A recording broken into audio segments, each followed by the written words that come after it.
Hey guys, this is Katrina with IdeateTV, and I'm here with Piotr Michaels. Hello. How are you? Who is Great, I'm great. a voiceover actor Yeah. for Kung Fu Panda. Kung Fu Panda, Rocky and Bullwinkle, so many shows. Doom on the video game front, Spyro, Reignited Trilogy.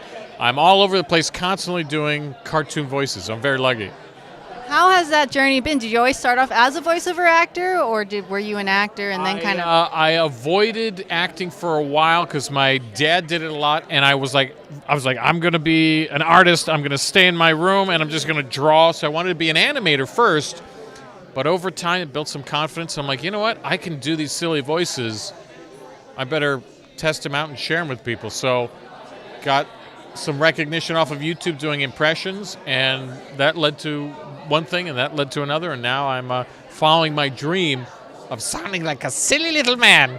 I really like that because you really can, mask your voice and like shift it into so many different voices and characters. How is that, and how did you learn how to do that?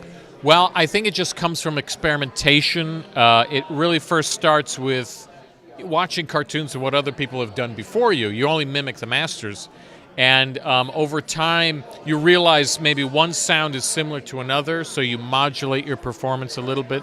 For example, Austin Powers, baby, yeah. We all love Austin Powers.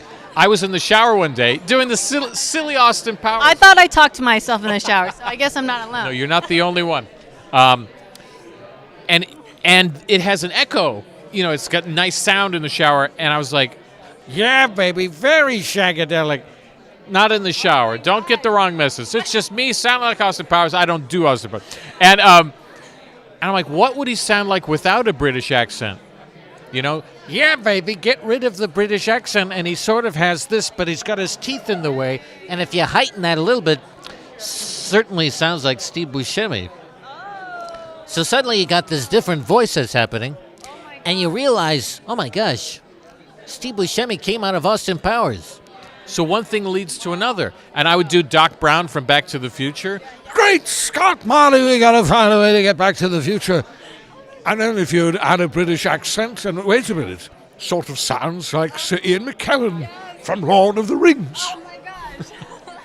And so once you start doing these, you start pulling them apart and finding all these fun voices to do, and it just explodes. And over time, you'll be offered roles or opportunities to audition, and you'll have to discover how to create a unique sound for whatever they've created, you know? And so it is a lot of experimentation and playing around. You got to be a kid again. That's the main thing. That's really cool. I mean, you can always go back and kind of explore that imaginary. Absolutely. You got to use your imagination, but you always got to stay a kid inside. And you had mentioned about kind of traditional ways of voice acting as Yeah. opposed to how it is now. Can you talk more about that? It was a very interesting topic that you were going into. Well, traditional voiceover, I think, used to be, it started out in radio, you know, so a lot of people come and they come from a radio background, and so they have a very stylized way of speaking and that sort of thing. But there's ebbs and flows with the styles of animation that changes over time. So right now, there's a real big, melting pot of all different tones and styles. Like Adult Swim is very, soft and spoken, almost like under the breath, or just normal people, comedians talking to each other. Whereas Nickelodeon is way big and huge and crazy. And so you've got to approach every project differently, and you have to have an awareness of the history of a lot of cartoons and projects. And animation now, and it's always been not just for kids. So a lot of animation has been adult-oriented and very serious and dramatic, and you can be real, but you also can have room to be silly. That's really cool. And I'm always interested because, how do you have this energy and how do you keep that up, especially in voice? I want to know because, this is performance as well, and it Yeah. takes a lot of energy. So what do you do for that? Well, I mean, you have to be active and healthy.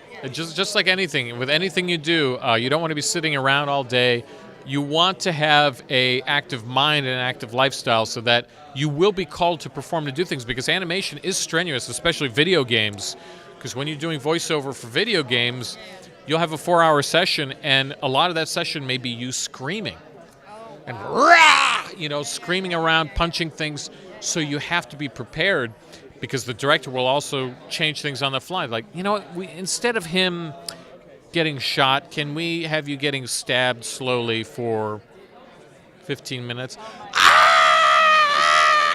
So we have to be healthy, of course, for the voice, the throat, and the body. But overall, I think just a good diet. I'm vegan, actually, so I avoid dairy, animal products, and things like that, because that helps avoid, phlegm and tiredness. And it does give me some vital energy that I need to, just hang around, and definitely helps the animals. So the only animals hurt are the one in my mind.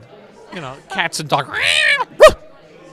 Wow, you're very talented in what you do, and it takes also kind of like that openness to just go out there. Yeah. Do you ever find yourself investing like this imaginary side of you and just saying, "Oh my gosh, I can't believe like I found that," or how did Oh yes. For example, I worked on an Overwatch short for Blizzard with Darren DePaul. He plays incredible Reinhardt on there, and I played Baldric, and they had a cinematic short.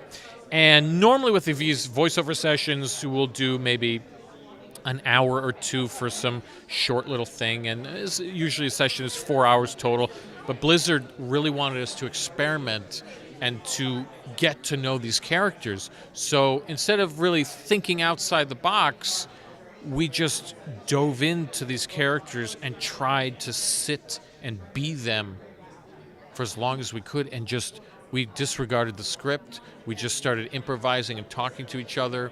We started having conversations as father and son that were not related to the character at all, just to get to know these characters. And it was a great way to explore the process, so that once we suddenly we were these characters, then we started recording. And then we started, trying things that we haven't had. So you have to have a good imagination. You have to be able to play and access those moments at any given time. That one, we had the luxury of time. Sometimes you'll have cartoons where it's like, all right, you're a seagull in this scene, and your line is, don't eat the cabbage. Don't eat the cabbage! And then the next scene, now you're the President of the United States. Ladies and gentlemen, it's my esteemed privilege to introduce you to this crocodile. So at any given moment, you have to be ready to play and that sort of thing. And I think that what leads to a lot of voiceover success is if you do have that ability to bounce around and be flexible and be willing to try anything. That's very, very encouraging. I really appreciate your explanation of this journey, because it really does take a lot, and to be able to be bold and just jump into whatever pops into your mind and put that into a voice. Yes, and a lot of it comes from an improv background. I studied improv theater, and that teaches you to just say yes to the situation. So whatever's happening at that moment, you got to be ready for it. And it's a great life lesson too.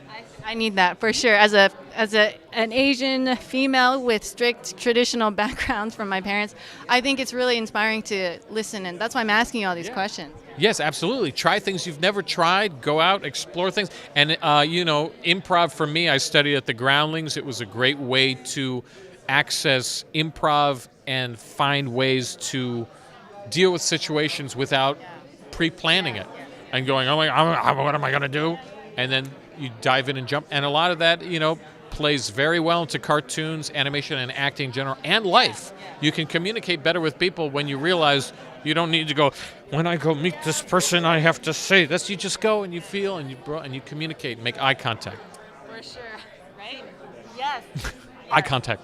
Eye contact. Well, thank you so much. Thank you. It was very great learning from everything that you have done in voice acting and kind of that journey again. So thank you so much, Piotr. Thank you. Thank you for your time. Thank you. Again, this is Katrina with IdeateTV. Cheers, guys.